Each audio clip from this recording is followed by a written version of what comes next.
Bonjour chers téléspectateurs de 2EF TV, très heureuse de vous retrouver encore dans le cadre de notre émission Complément de cours et conseils pratiques pour le bac. Aujourd'hui, nous allons parler de la matière qui est l'allemand. Parler de l'allemand, comment mieux se préparer pour affronter l'examen du bac en fin de cycle pour la série littéraire, c'est justement le thème de notre émission d'aujourd'hui.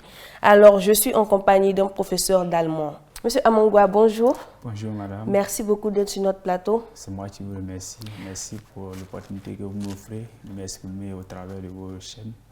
Merci. Le plaisir est partagé. Merci. Alors, monsieur Amangwa, sans plus tarder, nous allons rentrer dans le vif de notre entretien. Comment l'élève devra s'organiser pendant l'année académique? Ok, merci madame.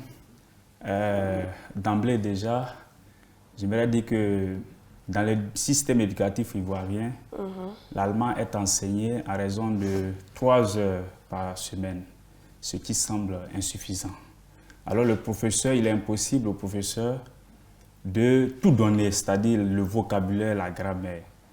Alors l'élève doit faire un effort personnel. Et l'effort, c'est d'abord, dès le début d'année, d'élaborer un emploi du temps personnel. Et cet emploi du temps va lui permettre de réviser les cours qui ont été enseignés à l'école et aussi de pouvoir réviser les cours de grammaire, notamment grammaire des classes antérieures, étant donné qu'au second cycle, et notamment en terminale, la grammaire ne s'enseigne pas en long et en large comme au premier cycle. Donc il doit aussi réviser les leçons de 4e, 3e. Voilà. Et j'ai parlé de la révision. En plus de cela aussi, il faut qu'il fasse des recherches personnelles. Voilà, des recherches personnelles pour pouvoir mieux s'exprimer en allemand. Parce que l'objectif de la langue, c'est la communication. Il faut pouvoir communiquer et donc participer activement au cours. En participant au cours, cela va résoudre le problème de l'oral, parce que l'oral, souvent, c'est empreint de stress. Alors l'élève qui participe déjà au cours n'a plus ce stress-là. Voilà ce que je peux dire à ce propos. D'accord. Alors, de façon générale et plus particulièrement, l'élève en série littéraire, comment il devrait appréhender la matière, c'est-à-dire l'allemand? Bon, de manière générale, tout élève, quelle que soit la série, parce qu'il y a des établissements où même en série scientifique comme littéraire, on fait l'allemand. Donc, de manière générale, l'élève doit considérer l'allemand comme une matière ordinaire pouvant pouvant contribuer à sa formation. Et plus particulièrement pour l'élève en série littéraire, il doit considérer l'allemand comme une matière pouvant l'aider à avoir la moyenne de classe, ce qui est très important. Parce qu'en série littéraire, l'allemand, c'est coefficient 3. C'est énorme. Et donc, quand vous n'avez pas la moyenne, alors ça crée vraiment un déficit à combler. Et c'est très important parce que s'il faut attendre pour prendre une autre matière pour boucher l'allemand, on suppose qu'un élève a eu peut-être 8 multiplié par 3, ça fait 24. C'est-à-dire qu'il y a 6 points à gagner quelque part. Ou trouver ces 6 points. Philosophie, français ou bien histoire. Toutes les matières sont aussi difficiles. Donc il faut faire tout possible pour être vraiment au niveau. D'accord. Alors en allemand, est-ce qu'il y aurait des chapitres sur lesquels il faut se focaliser relativement à d'autres? D'abord, en terminale, il y a 3 chapitres. Il y a 3 chapitres qui traitent de thèmes différents, mais tout aussi importants les uns que les autres. Voilà, donc il ne faut pas se focaliser sur un chapitre. Il ne faut pas se focaliser sur un chapitre. L'élève se doit d'apprendre avec sérieux tous les chapitres qui sont donnés. Voilà. D'accord. Alors, pourquoi une période de renforcement après toute une année de cours? Bon, une langue comme l'allemand est un champ très vaste. Voilà, je vais dire qu'il y a beaucoup de notions. Et comme je l'ai dit précédemment, il n'y a pas assez de temps. Donc le professeur ne peut pas tout donner. L'élève ne doit pas s'attendre que le professeur donne tout. Voilà, donc lui doit faire des efforts d'apprentissage. Et ça consiste à à apprendre ses leçons au jour le jour, à faire ses exercices, parce que chaque cours qu'on fait, il y a des exercices d'application. Et ces exercices d'application sont très importants. Il faut que l'élève fasse les exercices d'application. Et à la maison aussi, faire les exercices de maison. Et c'est très important. D'accord. Voilà, donc je vais dire que pour un élève qui a suivi les cours de manière régulière, il n'a pas forcément besoin d'un cours de renforcement. Voilà, le renforcement ne peut intervenir que si, par exemple, l'élève, il a les outils, il a des éléments, mais il a des difficultés pour agencer peut-être ses idées, ou bien bon, il ne maîtrise pas bien la méthodologie en ce qui concerne l'oral. Et bien là, le professeur peut, en dehors des heures normales de cours, trouver un cadre pour lui expliquer ces notions-là. Voilà. Alors, pourquoi un renforcement en allemand plus que dans les autres matières? Bon, c'est ce que je suis en train de dire. En allemand, on n'a pas forcément besoin de renforcement. Je dis que l'élève qui a bien suivi le cours, bien n'a pas besoin d'un renforcement. Et comme je l'ai dit, il peut arriver que l'élève a des difficultés, a des lacunes criantes. Et là, on peut, par exemple, faire appel à un professionnel. Quand il parle de professionnel, je veux dire quelqu'un qui a fait des études d'allemand un peu poussées. Voilà, c'est pas comment ils appellent les plus sachants. Une seule personne qui enseigne souvent 4 matières. Quand c'est comme ça, nous on déconseille ça. D'accord, Voilà, c'est justement la question suivante même. Comment faire le choix d'accompagnement? Il faut vraiment un expert en la matière, un professionnel qui peut suivre l'enfant. Voilà, et insister sur les notions qu'il n'aura pas comprises. Voilà, c'est ce qu'il faut faire à ce niveau. Sinon, on retient qu'en allemand, pas besoin de cours de renforcement quand on a bien suivi. Oui, quand on a bien suivi les cours, l'élève même peut se renforcer. C'est-à-dire que créer à leur niveau un petit groupe d'études de 3 ou 4 personnes maximum. Voilà, ils peuvent s'entraider. Voilà, et puis c'est fini. Maintenant, c'est quand il y a, par exemple, des lacunes, là on peut faire appel à un expert qui lui va venir faire une mise à niveau. Voilà. Est-ce qu'il y a des documentations que l'élève devra avoir écho? Bon, moi, j'aime à le dire. Le premier document dont l'élève a besoin, c'est son cahier de cours. Parce qu'on remarque que la plupart du temps, des élèves de terminale n'ont même pas de cahier. Ils n'ont pas de cahier. Ils viennent à l'école, il n'y a pas de cahier. Donc, le cahier de cours, c'est très important. Voilà. En plus de cela, il y a le manuel qui a été conçu par les Allemands, intitulé « Hier und wir plus drei ». Ça, c'est en allemand. « Hier und wir plus drei ». Alors là, c'est très important parce que c'est dans ce manuel que se trouve l'essentiel des cours. Donc tout doit être...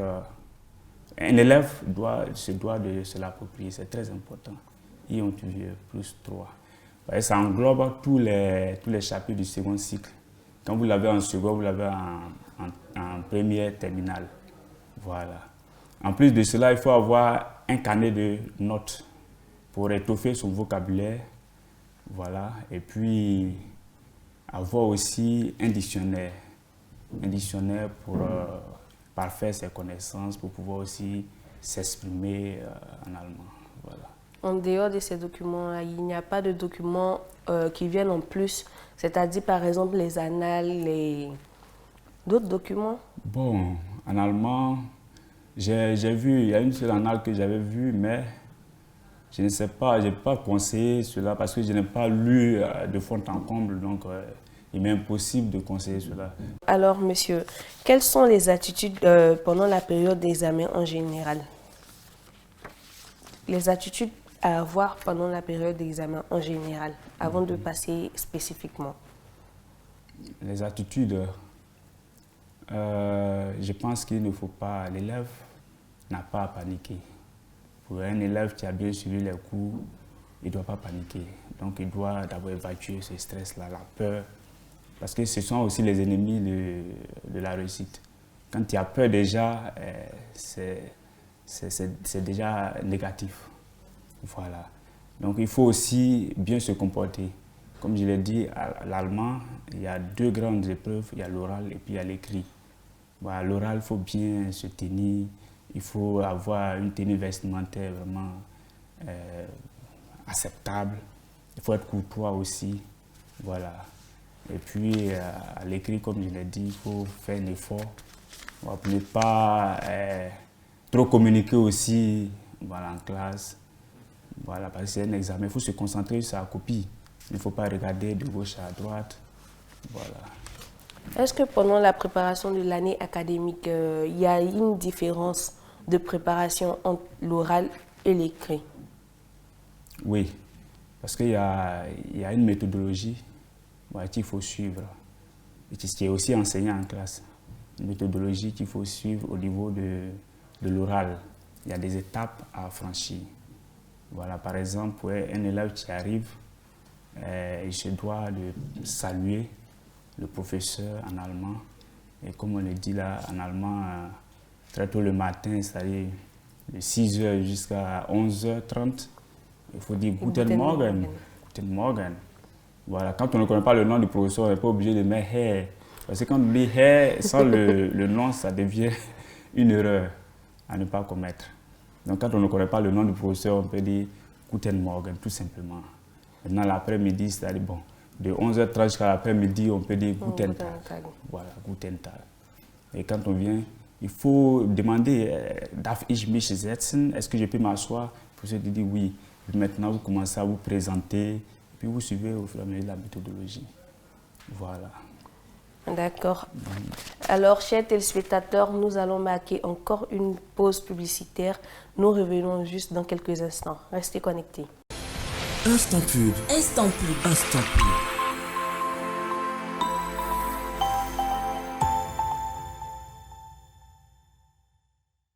Parents, élèves, étudiants, travailleurs. HETech, c'est plus de 20 ans d'innovation, de succès et de formation de cadres compétents. Avec la compétence de nos diplômés reconnus par le monde professionnel. Une mobilité internationale garantie, une possibilité de double diplomation Ouaga-Abidjan. Pour la réalisation de vos ambitions académiques et professionnelles. En DTS, BTS, licence professionnelle et master. Rejoignez HETech Ouaga au secteur 24, rue de la Jeunesse. HETech, la trajectoire de votre réussite, l'école de votre entreprise. Agitel Formation, cours pour travailleurs. Ismaël envisage une formation adaptée à sa fonction. Il a opté pour une licence professionnelle d'Agitel Formation. Héloïse, soucieuse de booster sa carrière professionnelle, a opté pour un master. Avec Agitel Formation, préparez des masters, licences professionnelles reconnus par l'État et le CAMES en finance, marketing, communication, logistique, ressources humaines et informatique. Les inscriptions ont débuté et se poursuivent au campus Agitel, 6 à la Riviera Palmeraie. Faites le choix de la meilleure formation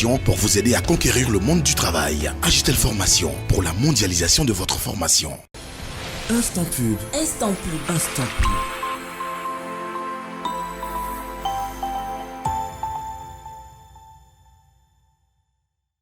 De retour sur notre plateau, chers téléspectateurs, après cette pause publicitaire, je rappelle que nous sommes toujours en compagnie de M. Omangwa, professeur d'allemand qui nous entretient sur le sujet. Comment bien préparer son examen, c'est-à-dire le bac en série littéraire, spécifiquement pour la matière l'allemand.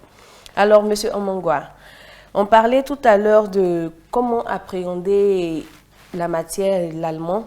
On a parlé un peu du cadre de l'allemand, situer un peu le contexte. Alors, M. Omangwa, nous avons une question à vous poser. Nous savons que l'allemand a pour réputation d'être une matière compliquée.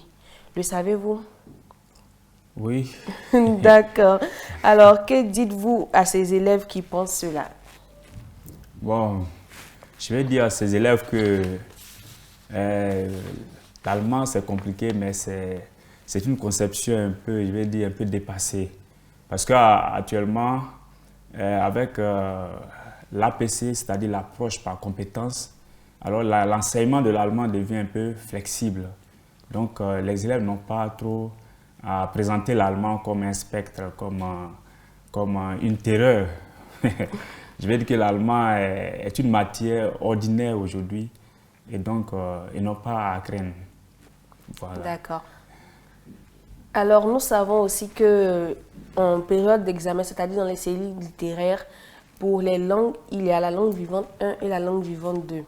Alors, est-ce qu'il y a une manière différente de préparer son examen dans la matière l'allemand pour ces différents choix-là, c'est-à-dire la langue vivante 1 et la langue vivante 2? Y a-t-il une différence? Oui, il y a une différence. La langue vivante 1, c'est par exemple l'élève qui se croit capable de choisir l'allemand comme sa première langue au détriment de l'anglais. C'est-à-dire que lui, à ce niveau, l'épreuve sera un peu corsée. La langue vivante 1, c'est-à-dire que c'est sa matière et ça va contribuer à l'admission au bac. C'est-à-dire que ça va compter pour les matières spécifiques. Alors, ce sera un peu corsé par rapport à LV2. Et donc, lui, il se doit de vraiment mettre l'accent sur beaucoup sur les points de grammaire. Parce que ce qui souvent est traité avec les points de grammaire un peu plus compliqués par rapport à la langue vivante 2. Voilà. Maintenant, au niveau de langue vivante 2, bon, je ne dirais pas que c'est facile, c'est pas facile, mais c'est moins corsé par rapport à LV1. Et l'élève aussi doit bien préparer, doit bien s'y prendre parce que c'est un texte. Le texte est relativement court, mais je vais dire un texte de tout au plus 20 lignes. Voilà. Et c'est assorti de questions. Il y a plusieurs activités. Voilà, je vais dire que au niveau des activités, c'est pratiquement la même chose. Compréhension des textes, maniement de la langue et puis la production écrite. C'est valable aussi bien pour la langue vivante 1 que la langue vivante 2. Voilà. D'accord. Étant donné que l'allemand est une langue étrangère, c'est-à-dire ici nous parlons le français, est-ce qu'il y a des structures de formation confirmées actuellement qui pourraient aider les élèves et étudiants à être aguerris dans la matière? Oui.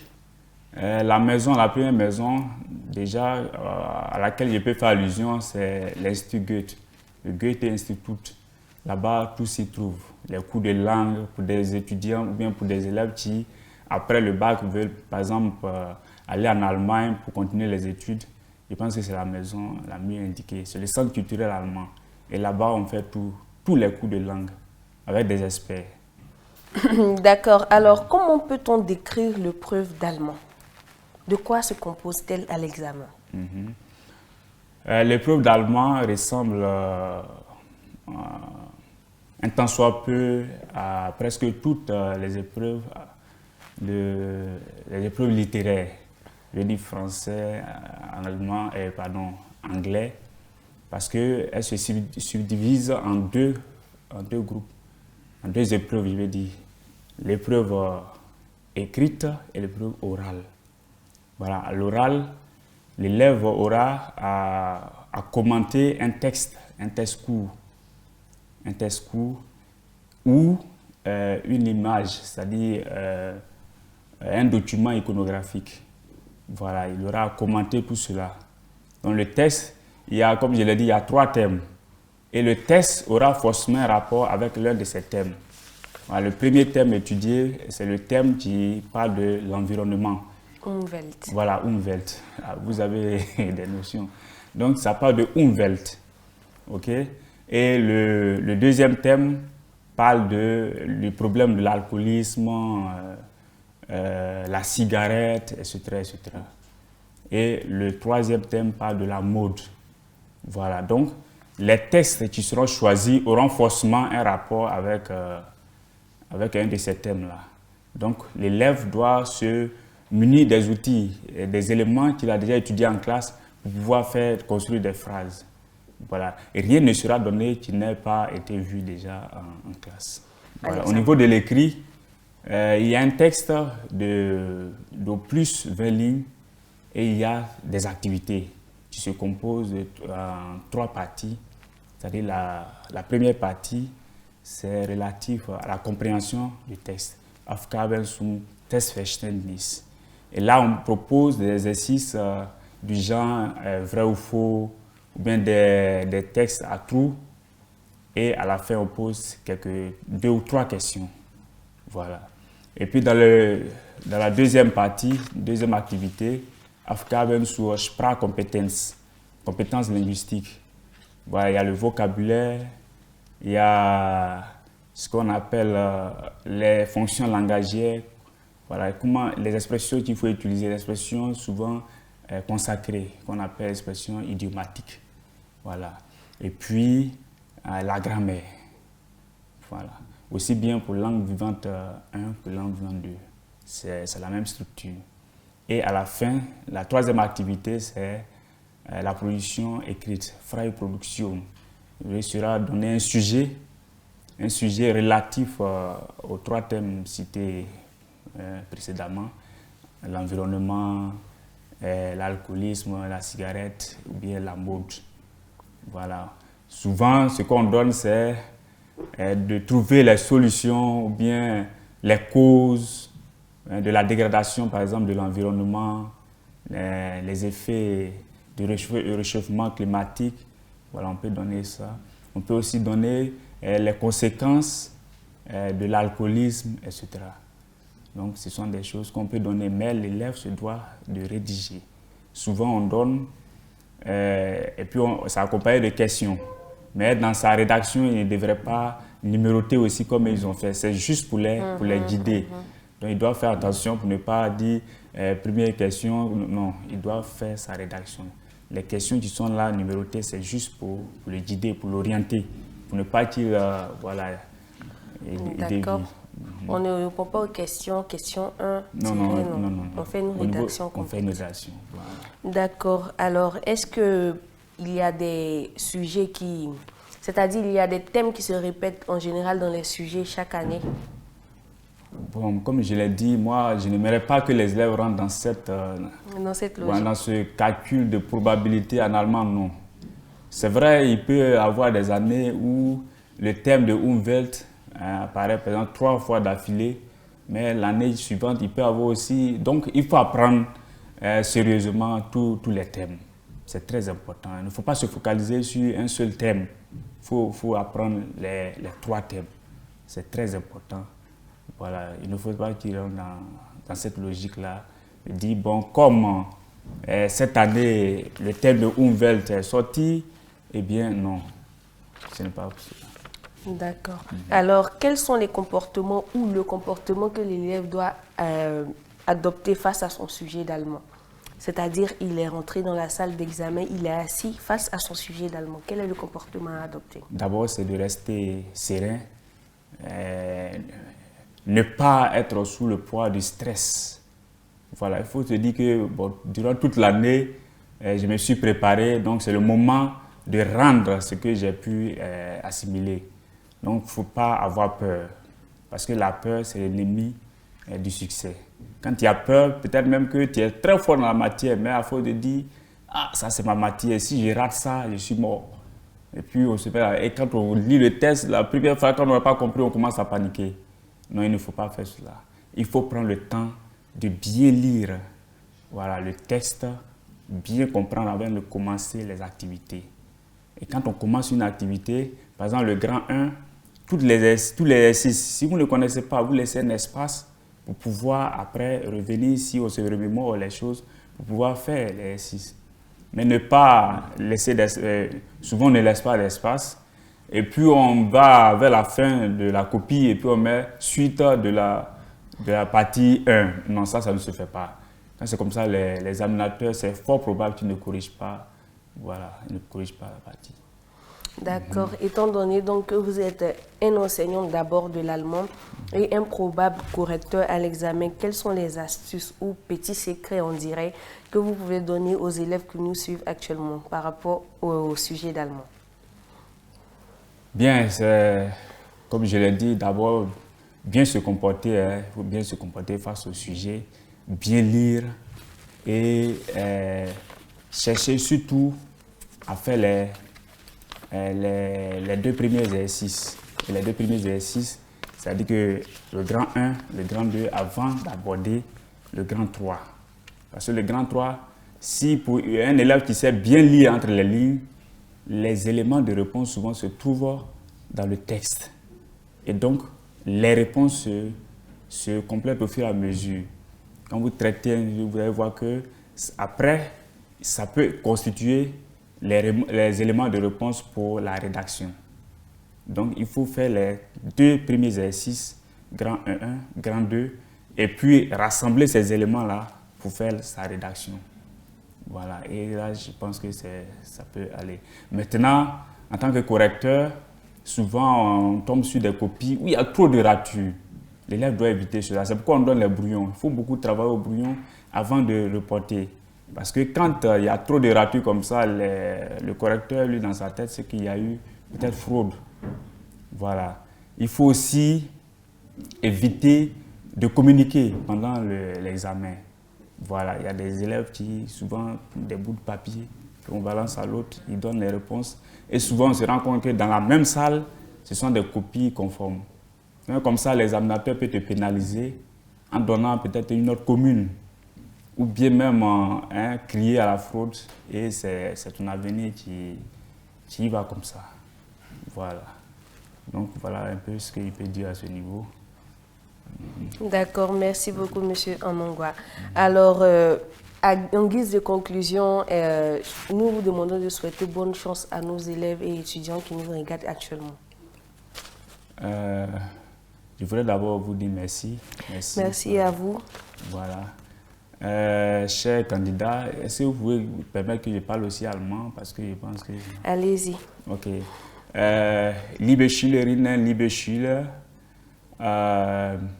ich bin froh, hier zu sein und hoffentlich haben Sie etwas verstanden. Ich habe euch Tipps gegeben und diese Tipps sind sehr wichtig für euch. Also für diese Prüfung wünsche ich euch viel Erfolg zum Abitur 2019. Also ich möchte Ihnen danken, arbeitet mit Seriosität, keine Panik und alles wird gut geschehen. Dankeschön. Dankeschön, Herr Amongwa. Dankeschön. Alors, chers téléspectateurs, c'était le complément de cours allemand pour la préparation de l'examen du baccalauréat pour la série littéraire. Le plaisir était pour nous d'être en votre compagnie. Merci beaucoup. On retient Spielen noch nicht. Arbeiten wir. Au revoir.